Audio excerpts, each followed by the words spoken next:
ಈ ಕಾರ್ಯಕ್ರಮದ ಪ್ರಾಯೋಜಕರು ಜೈನ್ ಇರಿಗೇಷನ್ ಸಿಸ್ಟಮ್ಸ್ ಲಿಮಿಟೆಡ್, ಜಾಗತಿಕ ತುಂತುರು ಮತ್ತು ಹನಿ ನೀರಾವರಿ ಉಪಕರಣಗಳ ಉತ್ಪಾದಕರು, ಬೇಸಾಯ ತಂತ್ರಜ್ಞಾನ ನಿರೂಪಕರು ಹಾಗೂ ರೋಗರಹಿತ ಟಿಶ್ಯೂ ಕಲ್ಚರ್ ಗಿಡಗಳು. ವೀಕ್ಷಕರೇ ನಮಸ್ಕಾರ. ಇವತ್ತಿನ ಕೃಷಿ ಋಷಿ ಅಂಗಳದಲ್ಲಿ ಕಾರ್ಯಕ್ರಮಕ್ಕೆ ತಮಗೆ ಸ್ವಾಗತ. ವೀಕ್ಷಕರೇ, ನಿಮಗೆ ಗೊತ್ತಿರ್ಬೋದು, ನಾವು ಅಪ್ಪಂಗಳಕ್ಕೆ ಬಂದಿದ್ವಿ. ಅಲ್ಲಿರುವ ವಿಜ್ಞಾನಿಗಳನ್ನು ಮಾತಾಡಿಸ್ತಾ ಇದ್ವಿ. ಆ ಏಲಕ್ಕಿಯ ಕುರಿತು ಸಾಕಷ್ಟು ಮಾಹಿತಿಗಳನ್ನು ಸಂಗ್ರಹಣೆ ಮಾಡ್ತಾ ಇದ್ವಿ. ಅದೇ ರೀತಿ ಅಲ್ಲಿನ ವಿಜ್ಞಾನಿಗಳಾಗಿರುವ ಡಾಕ್ಟರ್ ಅಂಕೇಗೌಡ ಸರ್ ಅವರು ನಮಗೆ ವಿಕ್ರಾಂತ್ ಅನ್ನೋವರ ಸಂಪರ್ಕ ಕೊಟ್ಟರು. ಇವರು ಮೊದಲು ಬೆಂಗಳೂರಲ್ಲಿದ್ದರು. ಅದಾದಮೇಲೆ ಇಲ್ಲಿ ಬಂದು ಏಲಕ್ಕಿ ತೋಟವನ್ನು ಮಾಡ್ತಾಯಿದ್ದಾರೆ. ಅದರಲ್ಲೂ ತುಂಬ ಚೆನ್ನಾಗಿ ಮಾಡ್ತಾಯಿದ್ದಾರೆ. 2-3 ತಳಿಗಳನ್ನು ಹಾಕ್ಕೊಂಡು ತುಂಬ ಚೆನ್ನಾಗಿ ಬೆಳೆದಿದ್ದಾರೆ ಅಂತ ಅವ್ರು ಹೇಳ್ತಾಯಿದ್ರು.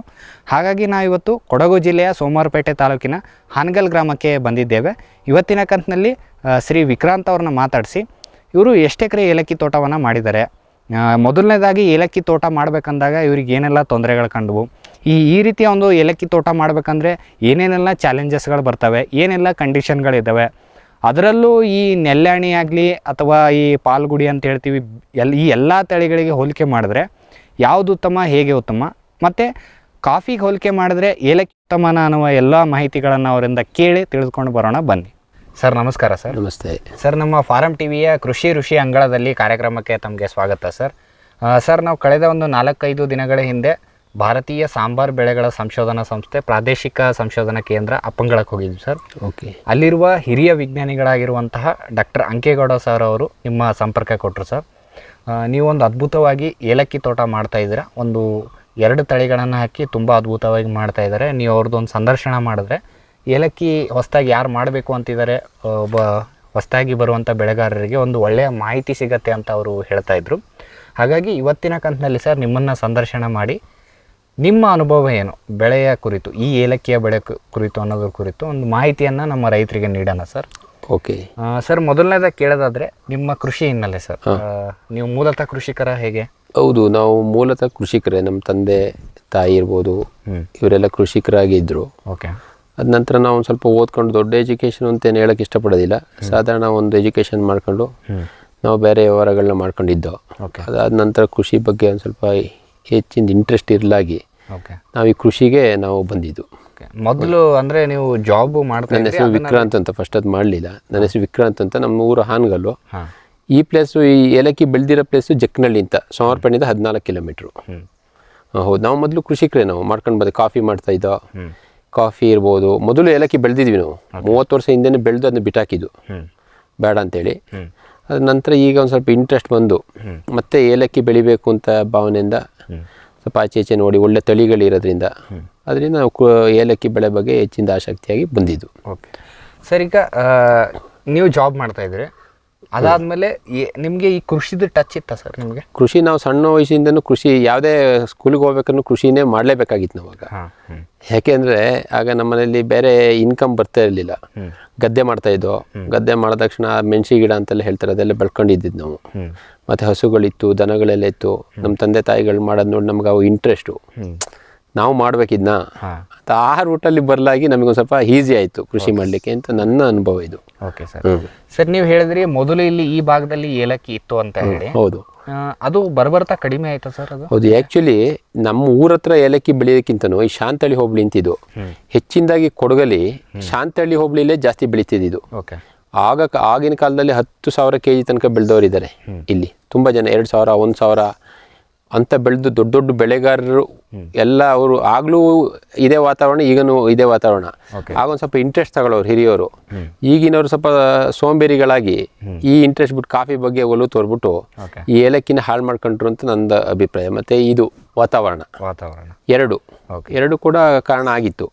ಮತ್ತು ಮೂಲತಃ ಜಾಗ ಬಂದ್ಬಿಟ್ಟು ಈಗ ಬೇರೆ ರೀತಿ ಇರ್ಬೋದು. ಈ ಶಾಂತಹಳ್ಳಿ, ಜಕ್ಕನಹಳ್ಳಿ, ಇನಕನಹಳ್ಳಿ ಅಂತಿದೆ ಈ ವಾತಾವರಣದಲ್ಲಿ. ಅಲ್ಲೇ ಜಾಸ್ತಿ ಬೆಳೀತಿದ್ದು. ಅದೇ ಶಾಂತಹಳ್ಳಿ ಹೋಬಳಿ ಬೆಲ್ಟಲ್ಲಿ, ಕೊಡಗಿನಲ್ಲಿ. ಮತ್ತು ಸಕಲೇಶ್ಪುರ ಕಡೆ ಆಚೆ ಮಂಜರಾಬಾದ್ ಆಚೆ ಬೆಳೀತಾ ಇದ್ರು. ಕಳಲೆ ಕೂಡಿಗೆ ಅದೆಲ್ಲ ಒಂದು ಪ್ಲೇಸೇ ಅದು.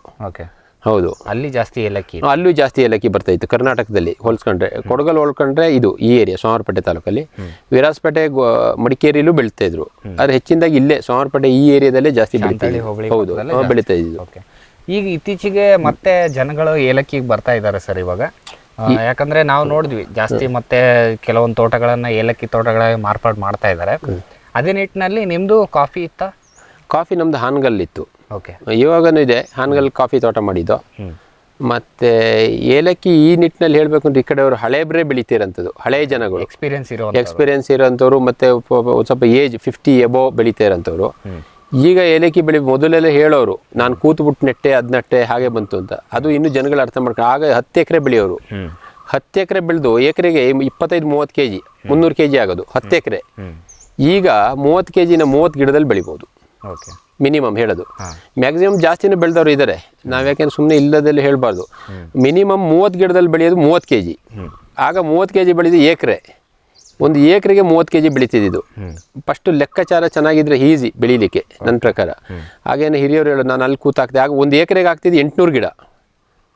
ಅಲ್ಲಿ ಹಾಕಾಗ ಇಲ್ಲಿ ಹಾಕ 30 kg ಬರೋದು 4 ಕಾಯಿ ಕುಯ್ಕೊಂಡು. ಈಗ 30 ಗಿಡದಲ್ಲಿ ಬೆಳಿಬೋದಲ್ಲ. ಅದರಿಂದ ಇವತ್ತಿಗೆ ಒಂದು ಸ್ವಲ್ಪ ಈಗ ಯಂಗ್ಸ್ಟಾರ್ಗಳು ಬಂದರೆ ಈಗನೂ ಏಲಕ್ಕಿಗಳನ್ನ ಬೆಳಿಬೋದು ಅಂತ ನನ್ನ ಅಭಿಪ್ರಾಯ. ಯಂಗ್ಸ್ಟಾರು ಇರ್ಬೋದು ಅಥವಾ ಹಿರಿಯವರು ಇರ್ಬೋದು, ಸ್ವಲ್ಪ ಅನುಭವ ತಗೊಂಡು ಬೆಳೆಯೋದು. ಈಗ ನೋಡಿ ಅಂಕೇಗೌಡರು ಅಂತ ಹೇಳಿದ್ರಿ, ಅವ್ರ ಹತ್ರ ಎಲ್ಲ ಸಂಪರ್ಕ ಇಟ್ಕೋಬೇಕಾಯ್ತದೆ ಇವತ್ತಿನ ಲೆಕ್ಕದಲ್ಲಿ. ನಾವು ಬೆಳಿಬೇಕು, ಅವರೆಲ್ಲ ಸೈಂಟಿಸ್ಟ್ಗಳು. ಕೆಲವೊಂದು ಸಲ ಬೇಕಾಯ್ತದೆ ನಮಗೆ, ಕೆಲವು ಸ್ವಲ್ಪ ದಾರಿ ತಪ್ಪಿರ್ತೀವಿ, ಹುಳಗಳಿರ್ಬೋದು. ಇವತ್ತಿಂದು ವೆರೈಟೀಸ್ ಬೇರೆ ಆಗಿದೆ. ಹಿಂದಿನವ್ರು ಬೆಳೀತಿದ್ದ ಏಲಕ್ಕಿ ಅಂತ ಮಂಜ್ರಾಬಾದ್ ಅಂತ, ಹಳೆ ಮಂಜ್ರಾಬಾದ್. ಇವಾಗ ಅದೇ ಇಲ್ಲ. ಈಗ ನೋಡಿ ಪಾಲೆಕುಡಿ ಬಂದಿದೆ, ನೂರಾರು ರೀತಿ ಉಂಟು. ಇಲ್ಲಿ ಸದ್ಯ ಮೂಮೆಂಟ್ ಇರೋಂಥದ್ದು ನೆಲ್ಯಾಣಿ, ಪಾಲೆಕುಡಿ ಮತ್ತು ಅಪ್ಪಂಗಾಲ, ಇವೆಲ್ಲ ಚೆನ್ನಾಗಿದೆ ಬೆಳೀಲಿಕ್ಕೆ, ಈಸಿನೂ ಇದೆ. ಈಗ ನೆಲ್ಯಾಣಿ ಸ್ವಲ್ಪ ಕಷ್ಟ ಆಗ್ಬೋದು, ಅದ್ರ ಬದಲು ಪಾಲೆಕುಡಿ ಇನ್ನೂ ತುಂಬ ಚೆನ್ನಾಗಿದೆ. ಸರ್, ಈಗ ನಿಮ್ಮದು ಕಾಫಿ ಇದೆ, ನಾವು ಭಾಳಷ್ಟು ಜನರಿಗೆ ಮಾತಾಡಿಸಿದಾಗ ನಮಗೇನು ಅನುಭವಕ್ಕೆ ಬಂದಿದ್ದಂದರೆ ಸರ್, ಈಗ ಸರ್ ಏಲಕ್ಕಿ ಬೆಳೆಯೋದಕ್ಕಿಂತ ಕಾಫಿ ಬೆಳೆಯೋದು ಭಾಳ ಈಸಿ. ಏಲಕ್ಕಿ ಆದರೆ ಸಿಕ್ಕಾಪಟ್ಟೆ ಲೇಬರ್ಸ್ ಚಾರ್ಜು, ಅಂದರೆ ಈ ಕ್ಲೈಮ್ಯಾಟಿಕ್ ಚಾಲೆಂಜು, ಆಮೇಲೆ ಈಗಿನ ಕಾಸ್ಟಿಗೆ, ಈಗಿನ ನಾವು ಲೇಬರ್ನ ಕರಿಬೇಕಾದ್ರೆ ದಿನಕ್ಕೆ ಇಷ್ಟು ಅಂತ ಪಗಾರ ಕೊಡಬೇಕು, ಊಟದ್ದು ಅವರಿಗೆ ಕೊಡಬೇಕು, ಅದ್ರ ತಕ್ಕಂಗೆ ನಮಗೆ ಈಲ್ಡು ಬರಬೇಕು. ಅಲ್ಲಿ ಈಲ್ಡು ಬಂದ್ರೇ ಅದಕ್ಕೆ ಮ್ಯಾಚಪ್ ಆಗುತ್ತೆ. ಇಷ್ಟೆಲ್ಲ ಕಷ್ಟಗಳಿದಾವೆ, ಈ ಕಷ್ಟಕ್ಕೆ ಏನಕ್ಕೆ ಬೀಳೋಣ, ಅದ್ರ ಬದಲು ಕಾಫಿನೇ ಬೆಸ್ಟು ಅಂತ ಹೇಳ್ತಾರೆ. ಆ ಅನುಭವದಲ್ಲಿ ನಿಮ್ಮ ಪ್ರಕಾರ ಏನು ಸರ್? ಏಲಕ್ಕಿ ಅಂದರೆ ಒಂದು ಹೆಚ್ಚು ನಿರ್ವಹಣೆ ಮಾಡುವಂಥ ಬೆಳೆನ ಹೇಗೆ? ನಾನು ಹೇಳೋದಾದ್ರೆ, ಈ ಅಗ್ರಿಕಲ್ಚರ್ ಒಂದು ಯಾವುದು ಸುಲಭ ಏನಿಲ್ಲ. ಜನಗಳು ಸುಮ್ಮನೆ ಹೇಳ್ಕೋಬೋದು. ಕಾಫಿನೂ ಕಷ್ಟ ಇದೆ, ಏಲಕ್ಕಿನೂ ಕಷ್ಟ ಇದೆ, ಅಡಿಕೆ, ತೆಂಗು ಎಲ್ಲ ಕಷ್ಟ ಇರ್ತದೆ ರೈತರಿಗೆ. ನಾನು ಹೇಳೋದೇನು ಸಿಂಪಲ್ ಆಗಿ ಹೇಳ್ಬಿಡ್ತೀನಿ. 1 ಎಕರೆಗೆ 400 ಗಿಡ ಸಾಕು ಏಲಕ್ಕಿ 400 ಗಿಡ ಸಾಕು. ಫಸ್ಟ್ ಇದ್ರ ಇನ್ಕಮ್ ಹೇಳ್ಬಿಡ್ತೀನಿ. ಏಲಕ್ಕಿದು 400 ಗಿಡಕ್ಕೆ ನಾವು 400 kgನೇ ಬರಬೇಕು ಅಂತ ಎಸ್ಟಿಮೇಟ್ ಇಡೋದು ತಪ್ಪದು. ಮನ್ಸ 300 kg ಸಾಕು. 300 kg ಬಂದಾಗ ಈ ವರ್ಷದ ಆದಾಯ 3,000 ಚಿಲ್ಲರೆ ಇದೆ, 2.5ನೇ ಇಟ್ಕೊಳ್ಳೋಣ. 1 ಎಕರೆಗೆ 7.5 ಲಕ್ಷ ಆಯ್ತದೆ. 7.5 ಲಕ್ಷದಲ್ಲಿ 3 ಲಕ್ಷ ಖರ್ಚು ಹೋಗಲಿ, 3.5ನೇ ಹೋಗಲಿ, ಇನ್ನು 4 ಲಕ್ಷ ಉಳಿತದೆ. ಯಾವುದರಲ್ಲಿ? ಏಲಕ್ಕಿ ಬೆಳೆಯಲ್ಲಿ ಈಗ 4 ಲಕ್ಷ ಉಳಿತದೆ 1 ಎಕರೆಗೆ. ಫಸ್ಟ್ ವರ್ಷ ಬರೋಕ್ಕೆ 2ನೇ ವರ್ಷ ಕ್ರಾಪ್ ಸ್ಟಾರ್ಟ್ ಆಗೋಯ್ತದೆ. ಯಾವುದು? ಏಲಕ್ಕಿ. ಅದೇ ನಾವು ಈಗ 4 ಲಕ್ಷ, ಅದು 3.5 ಲಕ್ಷನೇ ಲಾಭ ಇಟ್ಕೊಳ್ಳೋಣ. 4 ಲಕ್ಷ ಹೋಗಲಿ, ಲೇಬರ್ ಕಾಸ್ಟ್ ಅದು ಇದು ಎಲ್ಲ ಹೋಗಿ. ಇವತ್ತಿಂದು ರೇಟ್ ಕಮ್ಮಿ ಆದಾಗ ಸ್ವಲ್ಪ ಕಮ್ಮಿ ಆಯ್ತದೆ. ನಾವು ಮಾರ್ಬೋದು. ನಾವು 3 ವರ್ಷ ತನಕ ಸ್ಟೋರೇಜ್ ಮಾಡ್ಬೋದು. ಚೆನ್ನಾಗಿ ಒಳ್ಳೆ ಏಲಕ್ಕಿನ ಡ್ರೈಯರಲ್ಲಿ ಒಣಗಿಸಿದಾದ್ರೆ 3 ವರ್ಷ ಇಡ್ಬೋದು. ಒಬ್ಬ ರೈತ ಇಟ್ಕೊಂಡು ಆರಾಮಾಗಿ ಮಾರ್ಬೋದು. ಅದೇ ಈಗ ನೋಡಿ 3 ಲಕ್ಷ ಲಾಭ ಇನ್ಕಮ್ ನೆಟ್ಟದು. 2 ಎಕರೆ ಮಾಡಲಿ ಜನ. ಈಗ ನಾವು ಕೆಲಸ ಮಾಡ್ಬೇಕು, ಮನೆಯವ್ರು ಮಾಡ್ಬೋದು. 2 ಎಕರೆ 800 ಗಿಡ ಮಾಡ್ಕೋಬೋದು. ನೀರಾವರಿ ಸೌಲಭ್ಯಗಳನ್ನ ಕರೆಕ್ಟಾಗಿ ನೋಡ್ಕೋಬೇಕು ಏಲಕ್ಕಿಲಿ. ಯಾಕೆ ಹೇಳ್ತಿದ್ದೀನಿ ಅಂದರೆ, ನೀರನ್ನು ಚೆನ್ನಾಗಿ ಇಟ್ಕೊಂಡು ಮಾಡ್ಕೊಂಡಿದ್ರೆ ಉತ್ತಮ ಬೆಳೆ. ಮತ್ತು ಇನ್ನೊಂದೇನು ಅಂದರೆ, ಕಾಫಿ ಆದರೆ ವರ್ಷ ಇಯರ್ಲಿ 1 ಟೈಮ್ ಇನ್ಕಮ್ ಅಷ್ಟೇ. ಇದು ನೋಡಿ, ಫಸ್ಟ್ ಇದು ಇಂಥ ಇನ್ಕಮ್ ಯಾವುದ್ರಲ್ಲೂ ಇಲ್ಲ ಅಂತ ನನ್ನ ಭಾವನೆ. ಆಗಸ್ಟಿಂದ ಸ್ಟಾರ್ಟ್ ಆಯ್ತದೆ, ಬೇಗನೆ ಸ್ಟಾರ್ಟ್ ಆಯ್ತದೆ. ರಫಾಗಿ ನಾನು ಹೇಳೋದು, August, September, October, November, December 5 ತಿಂಗಳು ಇನ್ಕಮ್ 100%. ಆ ಟೈಮಲ್ಲಿ ರೈತರಿಗೆ ಯಾವ ಇನ್ಕಮ್ ಇರೋದಿಲ್ಲ. ಯಾವುದೇ ಈ ಕಾಫಿ ಇರ್ಬೋದು, ಕಾಳುಮೆಣಸು ಇರ್ಬೋದು, ಯಾವುದಲ್ಲೂ ಬರೋದಿಲ್ಲ. ಒಳ್ಳೆ ಇನ್ಕಮ್ ಬರೋಂಥದ್ದು ಏಲಕ್ಕಿ. ಎಷ್ಟು ಬಂತು ಅದು ಇದು ಮುಖ್ಯ ಅಲ್ಲ. ರೈತನಿಗೆ ಒಂದು ಹಣ ಸಿಗ್ತಾ ಬದುಕಲಿಕ್ಕೆ ಜೀವನ ಆಯ್ತಾ, ಆ ಟೈಮಲ್ಲಿ ಈಸಿ. ಅದರಿಂದ ಏಲಕ್ಕಿ. ಈಗ ಕಾಫಿ ತಗೊಳ್ತೀನಿ. ಈಗ ನೀವು ಕಾಫಿ ಕೇಳಿದ್ರಿ, ಏಲಕ್ಕಿ ಬಗ್ಗೆ ಹೇಳಿದ್ದೀನಿ. ಕಾಫಿ ಏನು ಹೇಳೋದಂದರೆ, ನೋಡಿ ಫಸ್ಟ್ ವರ್ಷ ಹಾಕಿದಾಗ ನಾವು 5ನೇ ವರ್ಷಕ್ಕೆ ಅಥವಾ 4ನೇ ವರ್ಷಕ್ಕೆ ಕ್ರಾಪ್ ಬರೋದು. ಅದು ಕಾಫಿ ಒಳ್ಳೆ ಬೆಳೆ ಬರಲ್ಲ, ಒಳ್ಳೆ ಬೆಳೆ ಬರೋದಿಲ್ಲ. ಅದು ಅಂಥ ಹೈಫೈ. ಈಗ ಇವತ್ತಿಂದು ವೈಜ್ಞಾನಿಕವಾಗಿ ಬೆಳೆದಾಗ ಮಾತ್ರ ಒಳ್ಳೆ ಬೆಳೆ ತಗೊಳಕ್ಕಾಗೋದು. ಇಲ್ಲಾಂದ್ರೆ 8 ವರ್ಷ ಬೇಕು. ಯಾವುದಕ್ಕೆ? ಕಾಫಿಗೆ 8 ಬ್ಯಾಗ್ ತೆಗಿಬೇಕಂದ್ರೆ, ಎಕರೆಗೆ 20 ಬ್ಯಾಗ್ ತೆಗಿಬೇಕು ಅಂದ್ರೆ 8 ವರ್ಷ 9 ವರ್ಷ ಬೇಕಾಯ್ತದೆ ನೀಟಾಗಿ ಮಾಡಿದಾಗ. ಈ ಜನ 20 ಬ್ಯಾಗ್ ಯಾವುದು? ಪಾರ್ಚ್ಮೆಂಟ್ ಇದು ಬರ್ಬೋದು, ಚೆರಿ ಬರುತ್ತೆ. ಪಾರ್ಚ್ಮೆಂಟ್ ಬರ್ಬೇಕಂದ್ರೆ ಅಷ್ಟು. ಈಗ ಜನಗಳೆಲ್ಲ ಸುಳ್ಳು ಹೇಳ್ದು, ಹಾಗೆ ಮಾಡಿದೆ ಹೀಗೆ ಮಾಡಿದೆ, ಅದೇ ಸುಳ್ಳು. 20 ಚೀಲ ತೆಗಿಬೇಕು, 10 ವರ್ಷ ಬೇಕು. ಇದು ನೋಡಿ 20 ಚೀಲ ತೆಗೆದ್ವಿ. ಇವತ್ತಿನ ರೇಟು ಎಷ್ಟು ಹೇಳಿ? 20,000 ಇಟ್ಕೊಳ್ಳಿ. 4 ಲಕ್ಷ ಅದು. ಹೌದು, ಎಕರೆಗೆ ಎಕರೆಗೆ 4 ಲಕ್ಷ. ಇದೆಷ್ಟು ಹೇಳಿದ್ ನಾನು ಹೇಳಿ 7.5 ಲಕ್ಷ ಈ ವರ್ಷದ ರೇಟಿಗೆ. 2,500 ಇದ್ರೆ ಇದು 2-3 ವರ್ಷದಿಂದ 2ನೇ ವರ್ಷಕ್ಕೆ ಸ್ಟಾರ್ಟ್. ಇದು 2ನೇ ವರ್ಷಕ್ಕೆ ಮಿನಿಮಮ್ 300 kg ಕುಯ್ಬೋದು. ಯಾವುದು ಏಲಕ್ಕಿಲಿ. ಕಾಫಿಲಿ ಆ ಥರ ಮಾಡಕ್ ಸಾಧ್ಯನೇ ಇಲ್ಲ. ಅದು ಬರೋದು 4 ಲಕ್ಷ. ಅದಕ್ಕೂ ಲೇಬರ್ ಕಾಸ್ಟ್ ಅಷ್ಟೇ ಇದೆ. 20ಕ್ಕೆ 8 ವರ್ಷ ಬೇಕು. ಅದು 4 ಲಕ್ಷ ತಳಕ್ಕೆ. ಅದು 2 ಲಕ್ಷ ಹೋದ್ರೆ 1.5 ಲಕ್ಷನೇ ಉಳಿಯೋದು. ಅದು ರೋಬಸ್ಟ ಕಾಫಿಗೆ ಈಗ ರೇಟ್ ಆಗಿದೆ ಲಾಸ್ಟ್ ಇಯರ್ ಇಂದ. ಅದನ್ನ ನಾವು ಟ್ಯಾಲಿ ಮಾಡ್ಕೊಂಡು ಬೆಳಿಬಾರ್ದು. ರೋಬಸ್ಟಿಗೆ ಲಾಸ್ಟ್ ಇಯರ್ ಇಂದ 2,000 ಇದೆ ಚೀಲಕ್ಕೆ, 2-3 ಸಾವಿರ. ಲಾಸ್ಟ್ ಇಯರ್ ಅದಕ್ಕೆ 20,000 ಇದೆ ಈಗ. ಯಾವುದು ಚೆರಿಗಲ್ಲ, ಪಾರ್ಚ್ಮೆಂಟಿಗೆ. ಈಗ ರೋಬಸ್ಟೇ ಬೆಟರು. ಅದಿನ್ನು ಬೆಳೆಯೋಷ್ಟೊಳಗೆ ಇನ್ನೇನಾಗುತ್ತೆ ಗೊತ್ತಿಲ್ಲ. ಇರೋರಿಗೆ ಒಂದು ಚಾನ್ಸ್ ಇದೆ ಅಷ್ಟೇ. ಅದಕ್ಕೇನೆ ನಾನು ಹೇಳೋದೇನು ಅಂದರೆ ಏಲಕ್ಕಿನೇ ಸೂಕ್ತ ನಂದು. ಈಗ 5 ಎಕರೆ ಇರಲ್ಲ, 1 ಎಕರೆ ಮಾಡಬೇಕು ಬಾ, ಇಲ್ಲ ಮಿನಿಮಮ್ 100 ಗಿಡ ಹಾಕೊಳ್ಳಿ. 100 kgಗೆ ಎಷ್ಟಾಯಿತು ಸರ್? 2,500 ಆದರೂ 2 ಲಕ್ಷ ಆಯಿತು. 100 ಗಿಡ ಬೆಳೆದಾಗ ಚೆನ್ನಾಗಿ ಬೆಳಿಬೋದು. ಅವ್ನು ಇನ್ನೂ ಚೆನ್ನಾಗಿ ಒಳ್ಳೆ ರೈತ, ನೀಟಾಗಿ ಬೆಳಿಬೋದು. 100% ಬರ್ತದೆ. ಒಂದು 75 kg ಅವರೇಜ್ 6 ವರ್ಷ. 100 ಗಿಡಕ್ಕೆ 100 ಬೇಡ, 75 kg ಅವರೇಜ್ 6 ವರ್ಷಕ್ಕೆ ತಗೋಬೋದು. ಒಳ್ಳೆ ಇನ್ಕಮ್ ಎಲ್ಲ 100 ಗಿಡ ಹಾಕಿದ್ರೆ. ಕಾಫಿ ಮ್ಯಾಕ್ಸಿಮಮ್ ಈಲ್ಡ್ ಯಾವಾಗ ಬರುತ್ತೆ ಆ ಟೈಮಲ್ಲೇ ನಾವು ಏಲಕ್ಕಿಲಿ ದುಡ್ಡು ನೋಡ್ಬಿಡ್ತೀವಿ. ನೋಡೇ ಆಯ್ತು, 2ನೇ ವರ್ಷಕ್ಕೆ ನೋಡ್ಬೋದು. ಅದು ಖರ್ಚು ವೆಚ್ಚ ನಾವು ಲೆಕ್ಕ ಹಾಕ್ಬಾರ್ದು ರೈತ. ಈಗ ಖರ್ಚು ವೆಚ್ಚ ನಾವು ಊಟನೇ ಮಾಡಬಾರ್ದು ಆ ಲೆಕ್ಕ ನೋಡಿದ್ರೆ. ಅದೆಲ್ಲ ತಪ್ಪಾಯ್ತದೆ. ಈಗ ಏನು ಅಂತೇಳಿ ಮತ್ತೆ ಈಗ ಎಡುತ್ತಿರೋದು ಎಲ್ಲಿ ಅಂದರೆ ನನ್ನ ಪ್ರಕಾರ ಈ ರೈತರುಗಳು ಕೆಲವ್ರು ಮಾಡ್ತಾ ಇದ್ದಾರೆ, ಕೆಲವ್ರು ಏನಂದ್ರೆ ಹೇಳ್ಕೊಡೋದಿಲ್ಲ ಸುಮ್ಮನೆ. ಅದೆಲ್ಲ ಹಿಂದೆ ಆಯ್ತು. ಈಗ ಯೂಟ್ಯೂಬ್ ನೋಡಿದ್ರೆ ಎಲ್ಲ ಗೊತ್ತಾಯ್ತದೆ ಯಾವ ಥರ ಮಾಡ್ಬೇಕೇನು ಅಂತ. ಒಂದು ನಾನೇ ಮಾಡಬೇಕು ಅಂತಿದ್ರು. ಅದು ಸಾಧ್ಯ ಇಲ್ಲ ಇವತ್ತಿಗೆ. ಈಗ ಮಾಡೋರು ಇರ್ತಾರೆ, ಇಲ್ಲಿ ಪಕ್ಕದವ್ರ ಮಾತನ್ನ ನಾವು ಕೇಳಬಾರ್ದು. ಇನ್ನೊಬ್ರು ಬರ್ತಾರೆ, ಇದು ಆಗೋದಿಲ್ಲ ಮರೆ, ಹೋಯ್ತಿದು ಮಾಡಕೋಬೇಡ, ಆ ಮಾತನ್ನ ಕೇಳೋರು ಇವತ್ತವ್ರಿಗೆ ಮಾಡಿಲ್ಲ. ಅವ್ನು ಅಲ್ಲಿ ಮಾಡ್ದ, ಇಲ್ಲಿ ಮಾಡ್ದ ಅಂಥವ್ರು ಮಾಡಕ್ಕೂ ಹೋಗಕ್ಕಾಗೋದಿಲ್ಲ, ಮಾಡೂ ಇಲ್ಲ ಅವರು. ಅದು ನಾವು ಕೇಳೋದಿಲ್ಲ ಮಾತನ್ನ. ಕೆಲವರು ಸುಮಾರು ಜನ ಕೇಳ್ಬಿಟ್ಟು ಯಂಗ್ಸ್ಟಾರ್ಗಳು ಡಲ್ ಆಗಿದ್ದಾರೆ. ಅದು ಒಂದು ಕಾರಣನೇ ಅದು ಹಿಂದೆ ಬೀಳಲಿಕ್ಕೆ ಈ ಕೃಷಿಲಿ.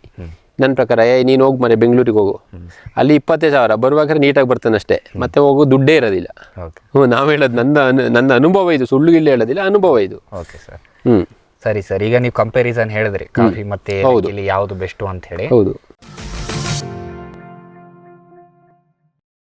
ಸಮೃದ್ಧ ಸಾವಯವ ಗೊಬ್ಬರ, ಎಂಎಸ್ಜಿಪಿ ಮತ್ತು ಕೆಸಿಡಿಸಿ ಉತ್ಪಾದನೆ, ಫಾರ್ಮ್ ಟಿವಿಯಿಂದ ಸರಬರಾಜು, ಅತಿ ಕಡಿಮೆ ಬೆಲೆಗೆ ಅತ್ಯುತ್ತಮ ಗೊಬ್ಬರ, ಇಲ್ಲ ಭಾರಲೋಹ, ಕೃಷಿ ವಿಶ್ವವಿದ್ಯಾಲಯದಿಂದ ಪರೀಕ್ಷಿತ ಸಾವಯವ ಇಂಗಾಲ, ಎನ್ಪಿಕೆ, ಪಿಎಚ್, ಇಸಿ ಎಲ್ಲ ನಿಗದಿತ ಮಿತಿಯಲ್ಲಿ.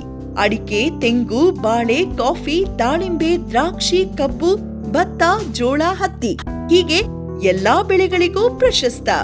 ಜೀವಂತ ಮಣ್ಣು, ಸಮೃದ್ಧ ಬೆಳೆ, ಅತ್ಯಧಿಕ ಲಾಭಕ್ಕೆ ಬಳಸಿ ಸಿಟಿ ಕಾಂಪೋಸ್ಟ್.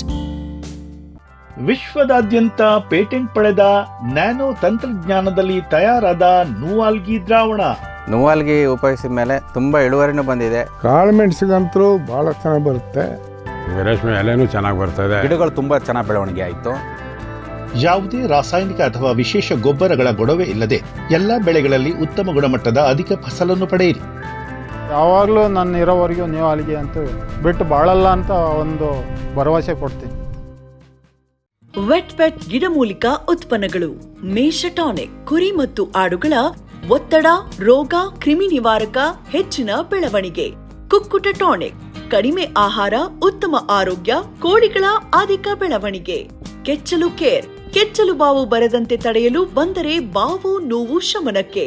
ವೆಟ್ ಉತ್ಪಾದನೆ, ಶ್ರಮಜೀವಿಯಿಂದ ಸರಬರಾಜು, ಜಾಣ ಹೈನುಗಾರನ ಜಾಣ್ಮೆಯ ಆಯ್ಕೆ. ವೆಟ್ ಉತ್ಪನ್ನಗಳು. ಜೈನ್ಸ್ ಜಗತ್ತಿನ ಅತಿದೊಡ್ಡ ಅಂಗಾಂಶ ಕೃಷಿ ಪ್ರಯೋಗಾಲಯ ಹಾಗೂ ಟಿಸಿ ಗಿಡಗಳ ಉತ್ಪಾದಕರು. ಸಮೃದ್ಧ ಇಳುವರಿಗೆ ಜೈನ್ ಜೀನೇನ್, ಯಾಲಕ್ಕಿ, ನೇಂದ್ರನ್ ಹಾಗೂ ಕೆಂಪು ಬಾಳೆ ಸಸಿಗಳು, ದಾಳಿಂಬೆ, ಭಗವತಳಿಯ ರೋಗಮುಕ್ತ ಸಸಿಗಳು, ಲಕ್ನೋ 49 ಪೇರಳೆ, ಸ್ಟ್ರಾಬೆರಿ ಇತ್ಯಾದಿ ಗಿಡಗಳು ಯೋಗ್ಯ ಬೆಲೆಯಲ್ಲಿ. ಅಂಗಾಂಶ ಕೃಷಿಯ ಜಾಗತಿಕ ಬ್ರ್ಯಾಂಡ್ ಜೈನ್. ಬ್ಯಾರಿಕ್ ಸೆಂಟರ್ ಫೆರ್ಮೋನ್ ಟ್ರಾಪ್ಸ್ನೊಂದಿಗೆ ರೇನೋಸಾರಸ್ ದುಂಬಿ ಮತ್ತು ಕೆಂಪು ಮೂತಿ ಹುಳುಗಳಿಂದ ತೆಂಗು, ತಾಳೆ, ಅಡಿಕೆ ಮರಗಳ ಸಂರಕ್ಷಣೆ. ತರಕಾರಿ ಮತ್ತು ಹಣ್ಣಿನ ಬೆಳೆಗಳಲ್ಲಿ ಹಣ್ಣಿನ ನೊಣಗಳ ನಿಯಂತ್ರಣಕ್ಕೆ ಬ್ಯಾರಿಕ್ ಸ್ಕ್ಯಾಚ್ ಫ್ರೂಟ್ ಫ್ಲೈ ಹಾಗೂ ವೆಜಿಟೇಬಲ್ ಫ್ಲೈ ಟ್ರ್ಯಾಪ್. ರಸ ಹೀರುವ ಕೀಟಗಳನ್ನು ಹಿಡಿಯಲು ಬಣ್ಣದ ಕ್ರೋಮ್ಯಾಟಿಕ್ ಸ್ಟಿಕ್ಕಿ ಟ್ರ್ಯಾಪ್ಸ್. ಪೇಟೆಂಟ್ ಹೊಂದಿದ ತಂತ್ರಜ್ಞಾನ, ದೀರ್ಘಕಾಲದವರೆಗೂ ಬಾಳಿಕೆ. ಕೀಟನಾಶಕಗಳಿಗೆ ಪರ್ಯಾಯ, ಪರಿಸರಕ್ಕೆ ಪೂರಕ. ಸುಸ್ಥಿರ ಸಾವಯವ ಕೃಷಿಗಾಗಿ ಬ್ಯಾರಿಕ್ಸ್. ಫ್ಯೂಚರ್ ಬಯೋಟೆಕ್ ಸಾವಯವ ಕೃಷಿಯ ವೇಗವರ್ಧಕ. ಪೋಷಕಾಂಶ ಪೂರೈಕೆಗೆ ಎನ್ಪಿಕೆ ಕಲ್ಚರ್, ವ್ಯಾಮ್, ಪಿಎಸ್ಪಿ ಮತ್ತು ಕೆಎಂಬಿ. ಜೈವಿಕ ರೋಗ ಕೀಟ ನಿಯಂತ್ರಣಕ್ಕೆ ಟ್ರೈಕೋಡರ್ಮಾ, ಸೂಡೋಮನಾಸ್. ಸಾವಯವ ಗೊಬ್ಬರ ಉತ್ಪಾದನೆಗೆ ಕಾಂಪೋಸ್ಟ್ ಕಲ್ಚರ್. ಹೂವು ಕಾಯಿ ಉದುರುವ ಸಮಸ್ಯೆಗೆ ಕಾಮಧೇನು ಮತ್ತು ಸತ್ವ. ಮಣ್ಣಿನ ಆರೋಗ್ಯ ವೃದ್ಧಿಗೆ ಫ್ಯೂಚರ್ ಬಯೋಟೆಕ್, ಧಾರವಾಡ.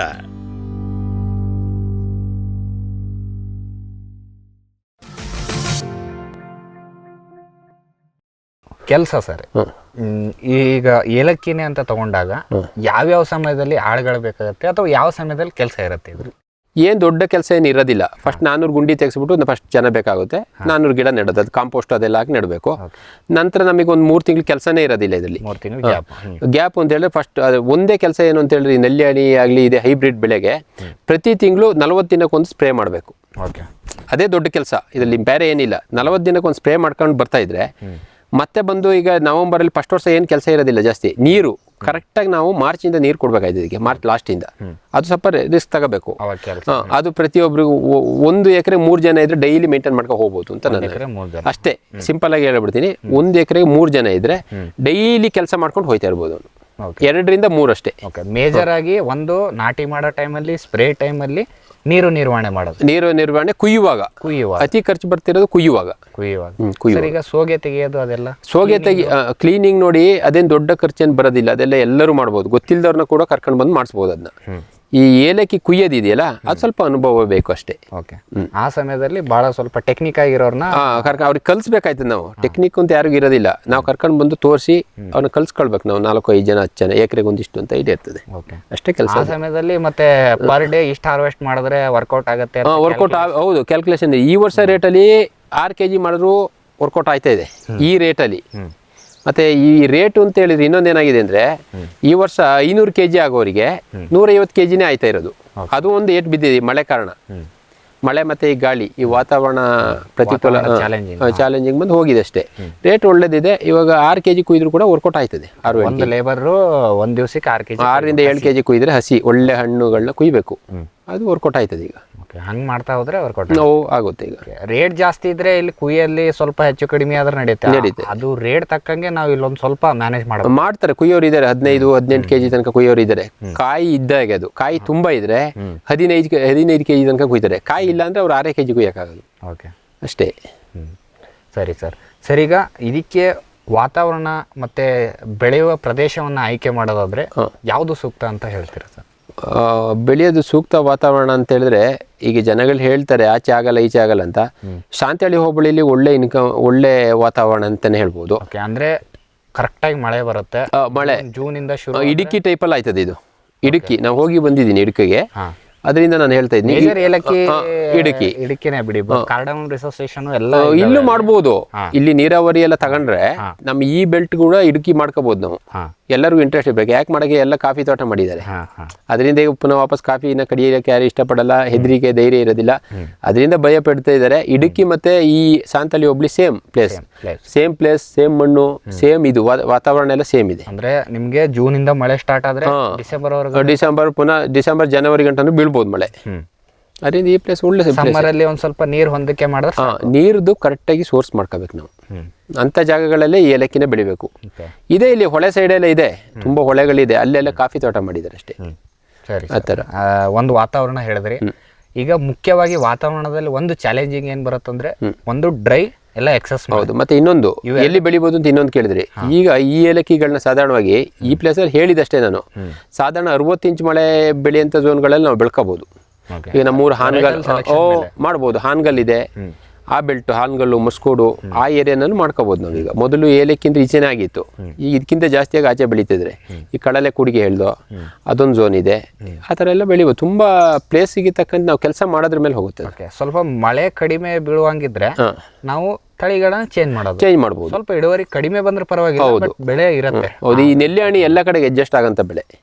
ಈ ನೆಲ್ಲಿ ಹಣ್ಣಿ ಗ್ರೀನ್ ಗೋಲ್ಡ್ ಅಂತ ಏನಿದೆ ಅದು ಅಷ್ಟೇ, ಪಾಲೆಕುಡಿನೂ ಅಷ್ಟೇ. ಕಮ್ಮಿ ಮಳೆ ಬಂದ್ರು ತಡ್ಕೊಳ್ತದೆ, ಜಾಸ್ತಿ ಮಳೆ ಬಂದ್ರು ತಡ್ಕೊಳ್ತದೆ. ಗಾಳಿ ಬರಬಾರ್ದು ಯಾವುದಕ್ಕೆ, ನೆಲ್ಲಿ ಹಣ್ಣಿಗೆ ಮುರಿದೋಗುತ್ತೆ. ಅದೊಂದು 15-20 ಅಡಿ ಇರೋದ್ರಿಂದ ಅದ್ರ ಪಾಲೆಕುಡಿನದ್ದು ನಾವು ಎಲ್ಲಿ ಬೇಕಾದ್ರೆ ಬೆಳಿಬಹುದು. ಅದು ಅಷ್ಟೊಂದು ಹೈಟ್ ಹೋಗೋದಿಲ್ಲ, ಅದು ಅದೇ ಮ್ಯಾನೇಜ್ಮೆಂಟ್ ಮಾಡ್ಕೊಳ್ತದೆ. ಪ್ರಕೃತಿಗೆ ಹೇಗಬೇಕು ಆ ತರ ಮಾಡ್ಕೊಳ್ಳೋಂಥ ಬೆಳೆ ಅದು. Okay sir. ಈಗ ಇಡುಕಿಲಿ ಅಂತೂ ನಮಗೆ ನೀರಿನ ಸೋರ್ಸ್ ಇದೆ, ಚೆನ್ನಾಗಿ ವಾತಾವರಣ ಇದೆ, ಅಲ್ಲೆಲ್ಲ ಬೆಳೀತಾ ಇದ್ದೀವಿ. ಈಗ ವಾತಾವರಣಕ್ಕೆ ಬರೋದಾದ್ರೆ ಸರ್, ಈಗ ವಾತಾವರಣದಲ್ಲಿ ಮೇನ್ ಚಾಲೆಂಜಿಂಗ್ ಎರಡು, ಒಂದು ಡ್ರೈ ಸ್ಪೆಲ್, ಒಂದು ಎಕ್ಸಸ್ ಮಳೆ ಆಗುವಂಥದ್ದು. ಇವು ಎರಡಕ್ಕೆ ಈ ಚಾಲೆಂಜ್ ಆಗುತ್ತಾ ಏಲಕ್ಕಿ? ಆಗುತ್ತೆ, ಆ ಥರ ಏನಿಲ್ಲ. ಅದೇನು ಜಾಸ್ತಿ ಮಳೆ ಬಂದಾಗ ತೊಂದರೆ ಆಗೋದು ಅಥವಾ ಜಾಸ್ತಿ ಡ್ರೈ ಸ್ಪೆಲ್ಗಳು ಜಾಸ್ತಿ ಆದಾಗ? ಹೌದು, ಮಳೆ ಬಂದ್ರೂ ತಡ್ಕೊಳ್ತದೆ, ಗಾಳಿ ಬರಬಾರ್ದು ಏಲಕ್ಕಿಗೆ. ಮೇನ್ ಗಾಳಿ. ಮಳೆ 250, ಈ ವರ್ಷ ನೋಡಿ ಇಲ್ಲಿ 260 ಚೆನ್ನಾಗಿದೆ. ಇಲ್ಲಿ ಮಳೆಗೇನು ಹೆದರ್ಲಿಲ್ಲ, ಇದು ಗಾಳಿ, ಓವರ್ ಗಾಳಿ ಆಗಲಾಗಿ ಇದು ಹೆದರು ಹೋಯ್ತು ಅಷ್ಟೇ. ಇಲ್ಲಿ ನಮಗೆ ಈ ವರ್ಷ ಒಂದು 900 kg ಎಸ್ಟಿಮೇಟ್ ಇಟ್ಟಿದ್ದು, ಒಂದು 500 kg ಆಗ್ಬೋದು, ಅದೇ 50-50 ಹೋಗಿದೆ. ಏನು ಮಾಡೋಕ್ಕಾಗೋದಿಲ್ಲ ಈ ವರ್ಷ. ಹಾಗಾದ್ರೆ ನಾವು ಸ್ವಲ್ಪ ಜಾಸ್ತಿ ಒಣ ಹವೆ ಅದು ಇದ್ದಾಗ ನೀರು ಕೊಟ್ಟು ಮ್ಯಾನೇಜ್ ಮಾಡಬೇಕು, ಜಾಸ್ತಿ ಮಳೆ ಇದ್ರೆ ತಡ್ಕೊಳ್ಳೋದು. ಮೇನ್ ಬೇಡ ಆಗಿರೋದಂದ್ರೆ ಗಾಳಿ. ಹೌದು, ಅದು ಒಂದನ್ನ ಕಂಟ್ರೋಲ್ ಮಾಡಬೇಕು. ಕಂಟ್ರೋಲ್ ಮಾಡಿದ್ರೆ, ಕಂಟ್ರೋಲ್ ನಾವು ಮಾಡೋಕ್ಕಾಗಲ್ಲ, ಅದೇನೋ ಕಂಟ್ರೋಲ್ ಆದಷ್ಟು ಜಾಸ್ತಿ ಇನ್ಕಮ್ ಇದೆ ಅಷ್ಟೇ. ಅಂದ್ರೆ ಈಗ ಇಲ್ಲಿ ಬಿಡಿ ಸರ್, ನಿಮ್ದು ಒಂಥರ ಇದು ಬೆಟ್ಟದ ಇಳಿಜಾರಿನ ಪ್ರದೇಶ ಅಂತ ಹೇಳ್ಬೋದು. ಸ್ವಲ್ಪ ಪ್ಲೇನ್ ಲ್ಯಾಂಡ್, ಇದರಲ್ಲೇ ಸ್ವಲ್ಪ ಹೆಚ್ಚು ಕಡಿಮೆ ನಮಗೆ ಸಮತಟ್ಟಾದ ಪ್ರದೇಶ ಸಿಕ್ಕರೆ ಗಾಳಿ ತಡೆಗಳನ್ನ ಹಾಕ್ಬೋದಾ? ಸುತ್ತಮುತ್ತ ಹಾಕಿ ಏಲಕ್ಕಿ ಮಾಡ್ಬೋದಾ? ಇಲ್ಲ, ಗಾಳಿ ತಡೆನ ಎಲ್ಲೂ ಹಾಕ್ಲಿಕ್ಕಾಗಲ್ಲ, ನಾವು ಪ್ಲೇಸ್ ನೋಡ್ಕೊಂಡು ಮಾಡ್ಬೇಕಾಯ್ತದೆ. ಅದೇ ಸರ್, ಸಮ ಇರೋ ಜಾಗದಲ್ಲಿ ಇನ್ನೂ ಚೆನ್ನಾಗಿ ಬೆಳಿಬೋದು. ನೋಡಿ, ಪಶ್ಚಿಮ ಬೀಳು ಅಂತ ಹೇಳ್ತೀವಿ, ಈ ಗಾಳಿ ಬರೋದಕ್ಕೆ ಆಪೋಸಿಟ್ ಆಗಿ ಉಲ್ಟದಲ್ಲಿ ಜಾಗ ಮಾಡ್ಬೇಕು ನಾವು ಅಂತ ಜಾಗದಲ್ಲಿ ಇರಾಗ. ಆಗ ನಾವು ಅಲ್ಲಿ ಐಡಿಯಾಸ್ ಇರ್ತದೆ, ಅದು ರೈತನಿಗೆ ಮಾಡೋನಿಗೆ. ಅಂತ ಕಡೆ ನಾವು ಪ್ಲೇಸ್ಗಳನ್ನ ಚಾಯ್ಸ್ ಮಾಡಬೇಕು. ಮತ್ತೆ ಮಳೆಯಲ್ಲಿ ಜಾಸ್ತಿ ಆದ್ರೂ ಲೆವೆಲ್ ಪ್ಲೇಸಲ್ಲಿ ಈಗ ತೋಡುಗಳು ಮಾಡಬೇಕಾಯ್ತದೆ, ಕಾಲುವೆಗಳೆಲ್ಲ ಮಾಡಿ ಚರಂಡಿ ವ್ಯವಸ್ಥೆ ಮಾಡಬೇಕು. ಆಗ ನಾವು ಎಲ್ಲಿ ಬೇಕಾದ್ರೂ ಬೆಳಿಬೋದು, ಅದೇನು ದೊಡ್ಡ ವಿಷಯ ಏನು ಬರೋದಿಲ್ಲ. ಓಕೆ, ಸರಿ ಸರ್. ಭೂಮಿದೀಪ ಸಾರಜನಕ ರಂಜಕ ಒದಗಿಸುವ ಸೂಕ್ಷ್ಮಾಣುಜೀವಿ ಮಿಶ್ರಿತ ಸಮೃದ್ಧ ಸಾವಯವ ಎರೆಗೊಬ್ಬರ. ಕಾಳು ಮೆಣಸಿಗೆ ಟ್ರೈಕೋಡರ್ಮಾ ಸಂವರ್ಧಿತ ವಿಶೇಷ ಎರೆಗೊಬ್ಬರ. ಕುದುರೆ, ಹೇಸರಗತ್ತೆ, ಲದ್ದಿಯ ಅಧಿಕ ಪೌಷ್ಟಿಕಾಂಶದ ಅಶ್ವಸಾರ ಎರೆಗೊಬ್ಬರ. NPK, ಲಘು ಮತ್ತು ಸೂಕ್ಷ್ಮ ಪೋಷಕಾಂಶಗಳು, ಸಸ್ಯ ಪ್ರಚೋದಕಗಳು ಹಾಗೂ ಹಾರ್ಮೋನುಗಳ ಆಗರ ಭೂಮಿದೀಪ ಎರೆಗೊಬ್ಬರ. ಜೈನ್ ಇರಿಗೇಷನ್ ಸಿಸ್ಟಮ್ಸ್ ಲಿಮಿಟೆಡ್ ಭಾರತದ ಹನಿ ನೀರಾವರಿ ತಂತ್ರಜ್ಞಾನದ ಪ್ರಥಮ ಪ್ರವರ್ತಕ, ಜಗತ್ತಿನ ಅತಿ ದೊಡ್ಡ ಸ್ಪ್ರಿಂಕ್ಲರ್ಸ್ ಉತ್ಪಾದಕ ಕಂಪನಿ. ಸಂರಕ್ಷಿತ ಕೃಷಿಯಲ್ಲಿ ಹಸಿರು ಮನೆಗಾಗಿ ಮಿಸ್ಟರ್, ಫಾಗರ್, ಫ್ಯಾನ್ ಮತ್ತು ಪ್ಯಾಡ್ ಹಾಗೂ ನೆರಳು ಮನೆ, ಸ್ವಯಂ ಚಾಲಿತ ನೀರಾವರಿ ವ್ಯವಸ್ಥೆ ಮತ್ತು ರಸಾವರಿ ತಂತ್ರಜ್ಞಾನ. ಕೃಷಿಯಲ್ಲಿ ನೀರಿನ ಸಮರ್ಪಕ ಬಳಕೆ ಹಾಗೂ ಉಳಿತಾಯಕ್ಕೆ ಮತ್ತೊಂದು ಹೆಸರು ಜೈನ್. ಕದಂಬ ಅಗ್ರಿಟೆಕ್ ರಾಜ್ಯದ ಜನಪ್ರಿಯ ಸೋಲಾರ್ ಪಂಪ್. ಅತ್ಯಧಿಕ ಕಾರ್ಯಕ್ಷಮತೆಯ ಸೋಲಾರ್ ಪ್ಯಾನೆಲ್ ಮತ್ತು ಶಕ್ತಿ ಸೋಲಾರ್ ಪಂಪ್. ವಿದ್ಯುತ್ ಕಣ್ಣಾಮುಚ್ಚಾಲೆಯಿಂದ ಮುಕ್ತಿ, ಬೆಳಗಿನಿಂದಲೇ ಹಗಲು ನೀರಾವರಿ. 25 ವರ್ಷಕ್ಕೂ ಹೆಚ್ಚು ಬಾಳಿಕೆಯ ಸೋಲಾರ್ ಪ್ಯಾನೆಲ್ ಮತ್ತು ಸ್ಟೇನ್ಲೆಸ್ ಸ್ಟೀಲ್ ಸೋಲಾರ್ ಪಂಪ್. ನಂಬಿಕಾರ್ಹ ಸೋಲಾರ್ ಪಂಪಿಗೆ ರಾಜ್ಯದ number 1 company Kadamba Agritech. Green plast ISI ಪ್ರಮಾಣೀಕೃತ ಪರಿಶುದ್ಧ HDPE ಜಿಯೋ ಮೆಂಬ್ರೇನ್ ಪಾಂಡ್ ಲೈನರ್ಗಳು. ಕೃಷಿ ಹೊಂಡ, ಕೆರೆ, ಕಾಲುವೆ, ಮೀನುಕೊಳ, ಸ್ಪಿರುಲಿನಾ ಹೊಂಡಗಳಿಗೆ ಬೇಕಾದ ಆಕಾರ ಮತ್ತು ವಿಸ್ತೀರ್ಣಗಳಲ್ಲಿ ಸರ್ಕಾರದ ಸಬ್ಸಿಡಿ ಯೋಜನೆಯಡಿ ಲಭ್ಯ. 100% ಪುನರ್ಬಳಕೆ, ಯುವಿ ಮತ್ತು ಒಡಕು ನಿರೋಧಕ, ಪಕ್ಕಾ ಜೋಡಣೆ, 5 ವರ್ಷಗಳ ಲಿಖಿತ ವಾರಂಟಿ. ಗ್ರೀನ್ ಪ್ಲಾಸ್ಟ್. ವೆಟ್ಪೆಟ್ ಗಿಡಮೂಲಿಕಾ ಉತ್ಪನ್ನಗಳು.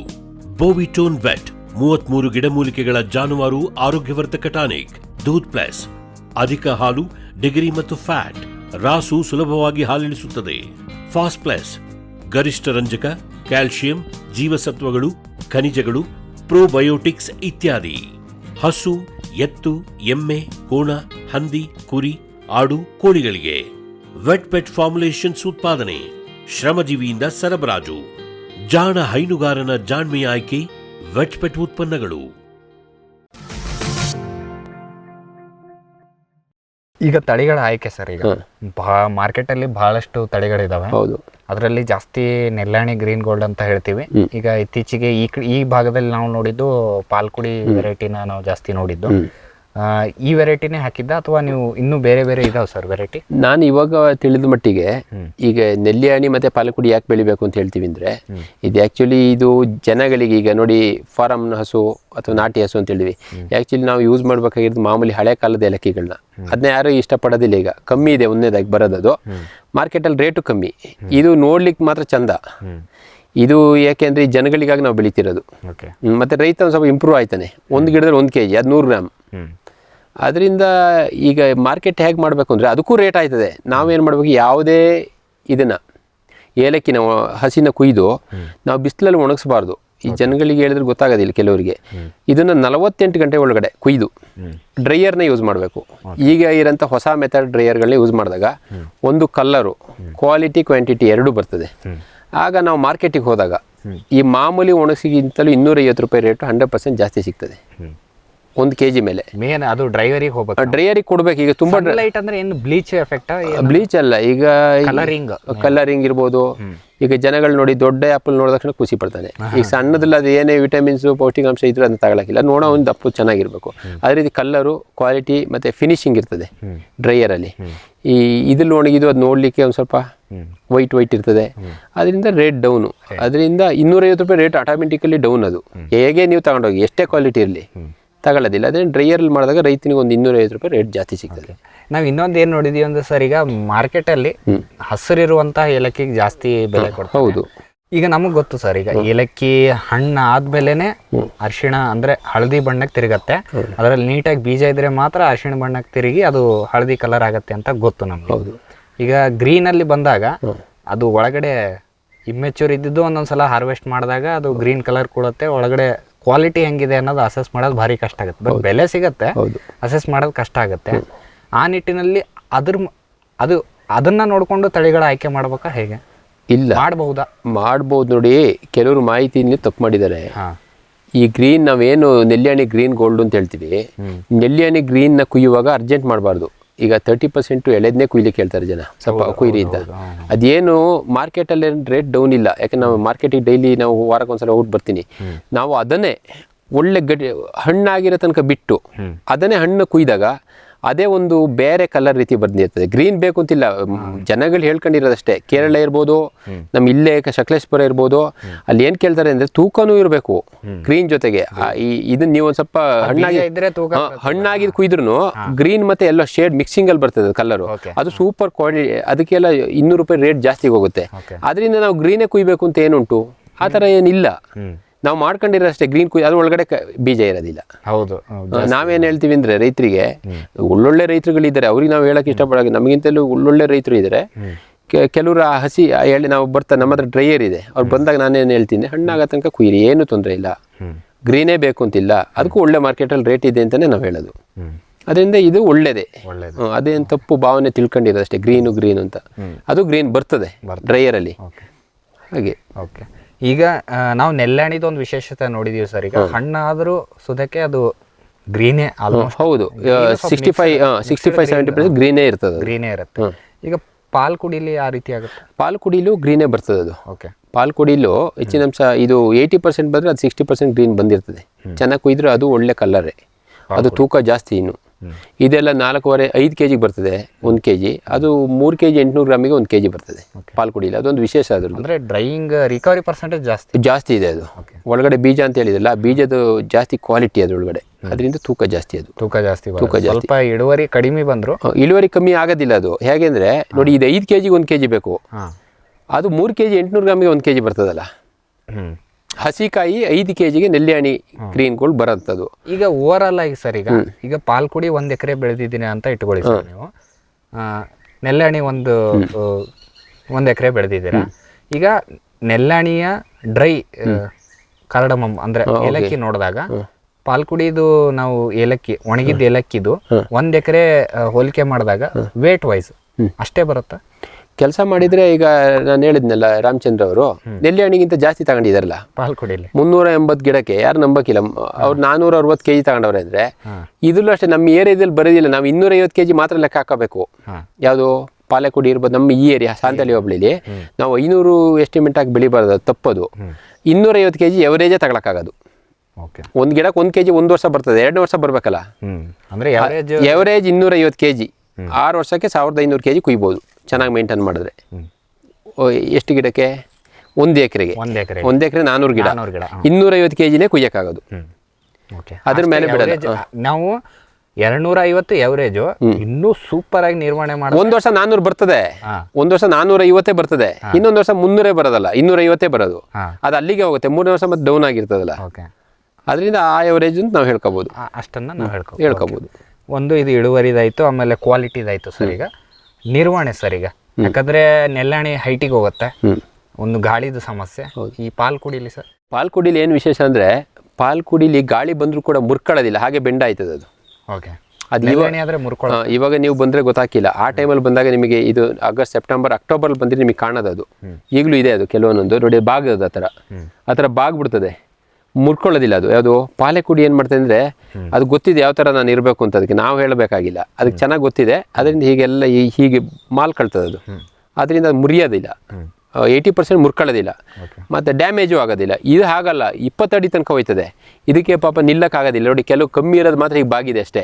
ಈ ಥರ ಬಾಗಬೇಕು, ಆಗ ಏಟಾಗೋದಿಲ್ಲ. 20 ಅಡಿ ಹೋದಾಗ ಮುರ್ಕಡೆ ಬಿಡ್ತದೆ ಅದು, ಅದಕ್ಕೆ ಸ್ಟ್ರೆಂತ್ ಸಾಲೋದಿಲ್ಲ ಗಾಳಿ ಮಳೆ ಜಾಸ್ತಿ ಆದಾಗ. ಓಕೆ ಸರ್, ಇದು ಹೈಟಿಂದು ಪ್ರಾಬ್ಲಮ್ ಆಯಿತು.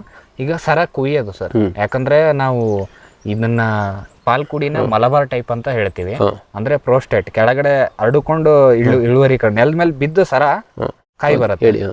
ಈ ನೆಲ್ಲಾಣಿ ಅಲ್ಲಾದರೆ ಸ್ವಲ್ಪ ಸರಗಳು ಉದ್ದಕ್ಕೆ ಬಂದು ಕಾಯಿ ಬಂದಾಗ ಸ್ವಲ್ಪ ಬೆಂಡ್ ಆಗುತ್ತೆ, ಉದ್ದಕ್ಕಿರುತ್ತೆ, ಹಾರ್ವೆಸ್ಟಿಂಗ್ ಈಸಿ ಆಗುತ್ತೆ. ಅದು ಹೇಳ್ತೀನಿ ಕೇಳಿ. ಪಾಲೆಕುಡಿಲಿ ಭಾಳ ವಿಶೇಷ ಉಂಟು. ಅದರಲ್ಲಿ ಪಾಲೆಕುಡಿ ಯಾವ್ದು ಹಣ್ಣು ಅಂತ ಬೇಗ ಗೊತ್ತಾಯ್ತದೆ. ಓಕೆ, ಚಂದ ಗೊತ್ತಾಗುತ್ತೆ ಅದರಲ್ಲಿ. ಇದರಲ್ಲಿ ಹಣ್ಣು ಕಾಯಿನ ಸ್ವಲ್ಪ ಚಾಯ್ಸ್ ಮಾಡೋದು ಕಷ್ಟ. ಯಾವುದು ನೆಲ್ಲಿ ಹಣ್ಣಿ. ಆದರೆ ಪಾಲೆಕುಡಿ ಭಾಳ ಈಸಿ ಮೇಂಟೈನಿಂಗು, ಭಾಳ ಈಸಿ ಅಂದರೆ ಈಸಿ. ಜನಗಳಿನ್ನೂ ಅದನ್ನ ಯಾರಿಗೂ ಹೇಳ್ತಾ ಇಲ್ಲ ಅಷ್ಟೇ. ಹೇಗೆ ಅಂದರೆ ಒಬ್ಬ ಸಾಧಾರಣ ಗೊತ್ತಿಲ್ಲದವನು ಆ ಹಣ್ಣು ಕುಯ್ಬೋದು. ಯಾವ್ದನ್ನ ಪಾಲೆಕುಡಿ ಆಗಲೇ ಕಾಣ್ತದೆ ಎದ್ದು, ಅಲ್ಲಿ ಗೊತ್ತಾಗುತ್ತೆ ಅದು. ಮತ್ತು ಪಾಲೆಕುಡಿ ಏನು ಅಂತ ಹೇಳಿದ್ರೆ ಬೇಗ 3 ರಿಂದ 4 ಟೈಮಿಗೆ ಮುಗಿದೋಯ್ತದೆ ಅದು. ಕಟಾವು ಮುಗೀತದೆ 4 ರಿಂದ ಜಾಸ್ತಿ 5 ಇದು 10 ಸಲ ಕುಯ್ಬೇಕು. ಅದು ನಮಗೆ ಲೇಬರ್ಸ್ ಕಾಸ್ಟು ಕಮ್ಮಿ. ಯಾವುದು ನಮ್ಮ ಪಾಲೆಕುಡಿ ಇದು ಸ್ವಲ್ಪ ಜಾಸ್ತಿ, ಕೆಲಸನೂ ಜಾಸ್ತಿ, ಸ್ಪ್ರೇನೂ ಜಾಸ್ತಿ. ಅದಕ್ಕೆ 4 ಸ್ಪ್ರೇ ಬೇಕು, ಇದಕ್ಕೆ 10 ಸ್ಪ್ರೇ ಬೇಕು.